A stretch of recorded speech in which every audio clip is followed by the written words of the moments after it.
వత్స గారు, మీరు మంత్రిగా ఉన్నప్పుడు శాసనసభ సాక్షిగా మా అమ్మను అవమానించినప్పుడు మీరు ఏం చేశారు సార్?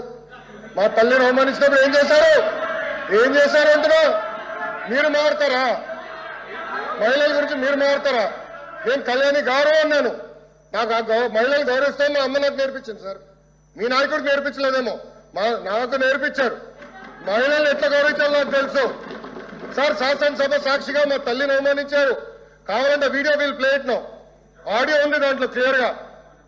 ఒక తల్లి ఆవేదన బాధ నాకు తెలుసు సార్. నేను చూసా. 3 నెలలు పట్టింది మా తల్లి రికవర్ అయ్యేదానికి. You please don't lecture me on respecting women. నేను కళ్యాణి గారు అన్నాను, కానీ రికార్డులు లేండి. మేడం గారు అన్నా ఏకవచ్చంతో ఏనాడు నేను మాట్లాడలేదు సార్. మాకు చిత్తశుద్ధి ఉంది సార్. వినండి సార్, మీకు ఓపిక లేకపోతే బయటకు వెళ్ళండి. I no problem. Please listen. మీ తల్లిని అవమానిస్తే మీరు రిటర్న్ మారుతారా? మీ భార్యను అవమానిస్తే మీరు రిటర్న్ మారుతారా? మీరు మాకు లెక్చర్లు ఇస్తారా? నేను మేడం గారు అన్నాను, కళ్యాణి గారు అన్నాను. సార్ ఏమన్నారు? మేడం గారు అన్నాను. నేను మేడం గారు ఏనాడు అనలేదు. మహిళలంటే నాకు గౌరవం సార్. ఆయన పార్లమెంట్ రెస్పెక్ట్ ఉంది. అరే మీకేం తెలుసా?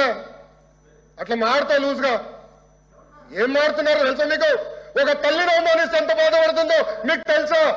నేను చూశాను 3 నెలలు 100 రోజుల బాధ వేదనతో నేను చూశాను. మీరు చూసారా? ఒక మహిళ అవమానిస్తే, శాసనసభ సాక్షి అవమానిస్తే ఎంత కుమిలిపోయిందో నేను చూశాను. మీరున్నారా? మాధవచ్చు మీ తల్లి గురించి మారమంటారా? ఈరోజు ఇదే మీకు నేర్పించింది మీ ఇంట్లో. ఈ రోజు కూడా మీ కార్యకర్తలు ఏం చేస్తున్నారండి? మా మహిళలు వ్యతిరేకంగా పోస్టులు పెడతారా? మా మహిళలకి ఇచ్చి వచ్చే విధంగా పోస్టు పెడతారా?